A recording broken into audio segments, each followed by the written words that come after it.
Only a Step, number 520 for our invitation. And then we'll be singing number 415, More About Jesus, is our first song this evening. We'll sing all 4 verses. Let's all sing. More about Jesus would I know, more of His grace to others show, more of His saving fullness sing, more of His love who died for me. More about Jesus, more about Jesus, more of His saving fullness sing, more of His love who died for me. More about Jesus let me learn, more of His holy will discern. Spirit of God, my teacher be, showing the things of Christ to me. More about Jesus, more about Jesus, more of His saving fullness sing, more of His love who died for me. More about Jesus in His word, holding up hearing and with my Lord, hearing His voice in every line, making faithful saying mine. More about Jesus, more about Jesus, more of His saving fullness sing, more of His love who died for me. More about Jesus on His throne, riches and glory all His own, more of His kingdom sure increase, more of His coming Prince of Peace. More about Jesus, more about Jesus, more of His saving fullness sing, more of His love who died for me.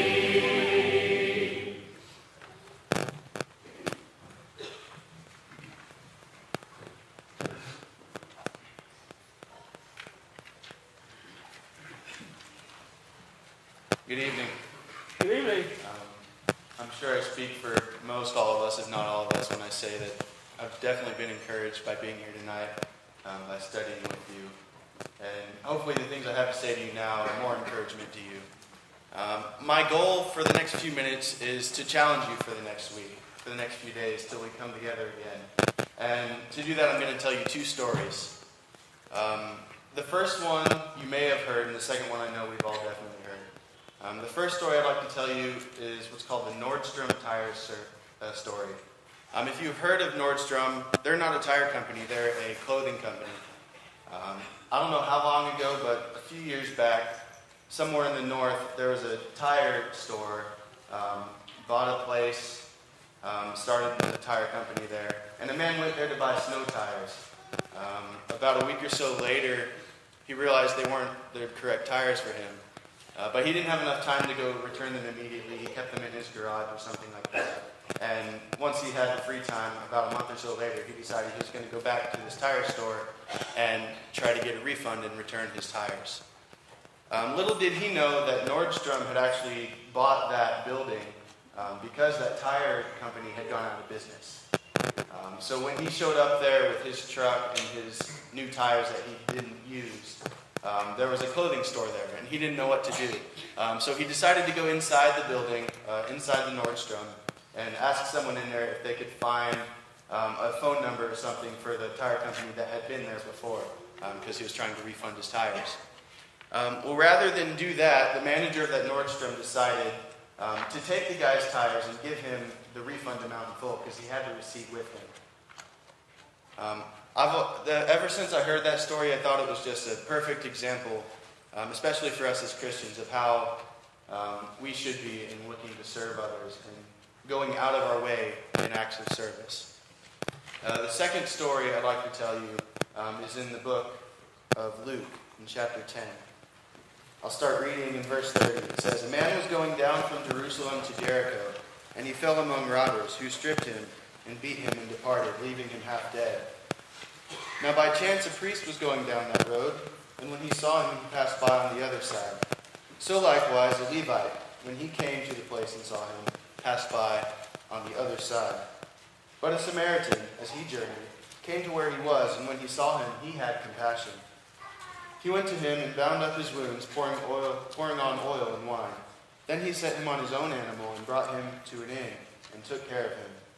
And the next day he took out 2 denarii and gave them to the innkeepers, saying, 'Take care of him, and whatever more you spend, I will repay you when I come back.' Which of these 3 do you think proved to be a neighbor to the man who fell among the robbers?" And he said, "The one who showed him mercy." And then Jesus said to him, "You go and do likewise." In thinking about these 2 stories, I saw there was a similarity between the Samaritan and that manager at the Nordstrom clothing store. In that both of them were not going out and looking for ways to serve somebody else. In both of these cases, this opportunity to serve just came upon them. And so that's the challenge that I want to give to you all and to myself as well for the next few days, for this next week. To look to serve other people, but not to necessarily go out of your way in the sense that you should be like leaving what you're supposed to be doing and serving someone else. But in your normal walk of life, in the course of how your day usually goes, go out of your way in the sense that when you see someone that may need your help in some way, or that is struggling with something, that you be the person to serve them. You be the person to help them in whatever way you can. And in that way, they'll see Christ in you. And maybe they'll ask more questions and then want to learn more about Jesus, as we just sang, and hopefully become a faithful follower of Christ. I know the things that I've just been saying to you haven't specifically talked about how to become a follower of Christ or encouraged you specifically to do that. Because I think most all of you, if not all of you, believe just like I do that God is always willing to accept anyone who's willing to come to him at any time, no matter what day of the week, no matter what hour of the day. And so at this time, as is customary, I'd like to extend an invitation to all of you. If you know you're struggling in your service to God, or if you know that now is the time for you to put on Christ in baptism and be baptized into Christ and to start your walk faithfully with him, we ask that you come forward to the front now as we stand and sing this invitation song. Hear the sweet voice of Jesus say, "Come unto me.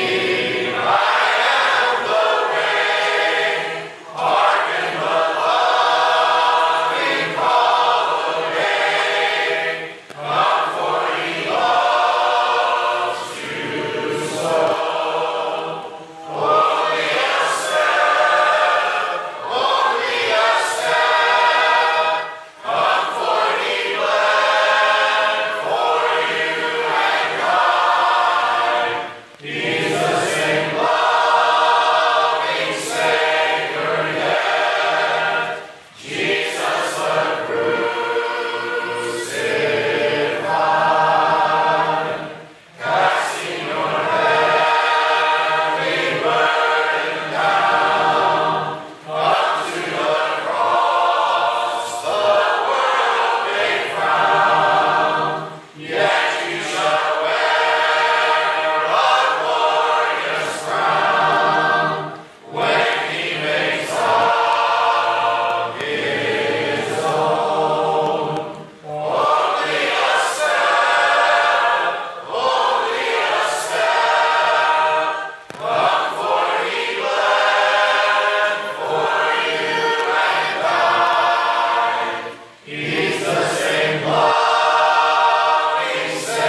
Good evening.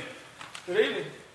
Good to see everyone out. We want to welcome all of you. We especially want to welcome our visitors, whether you're in town and came and found us out, or whether you live close and just happen to come by. We are appreciative that you joined us.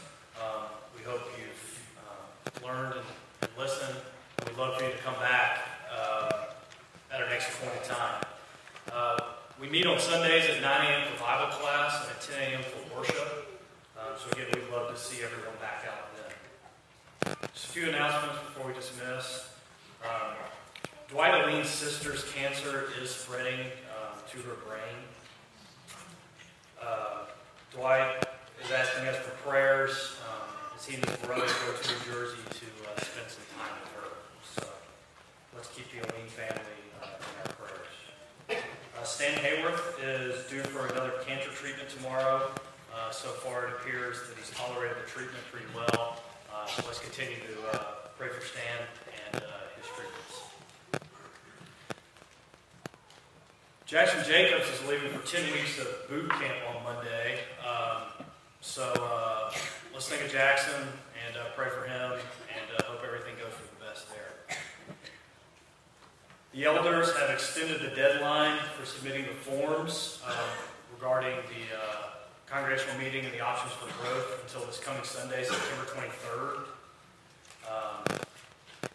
They're grateful for the members who have already communicated their thinking, but really want to get as close to 100% participation as possible. You can either do your forms online and email them, or you can hand them to an elder in person. Once again, Eric Borlaug and his family will be here October the 4th through the 7th to consider working with us as an evangelist. The elders would like for everybody to put that on their calendars, set that time aside, be here that weekend if you can. It's very important that you get to know Eric and that Eric and his family get to know us.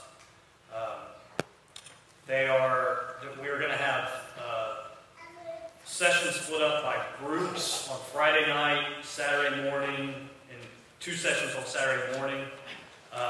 But as was mentioned on Sunday, you don't have to come with your group. It's a way to separate out. If you can only come on Friday night, your group's on Saturday, that's fine. The main thing is just try and come that weekend as much as you can. Please pick up a bulletin in the back. There are a lot more friends and family members and members here who are suffering sick and need our prayers.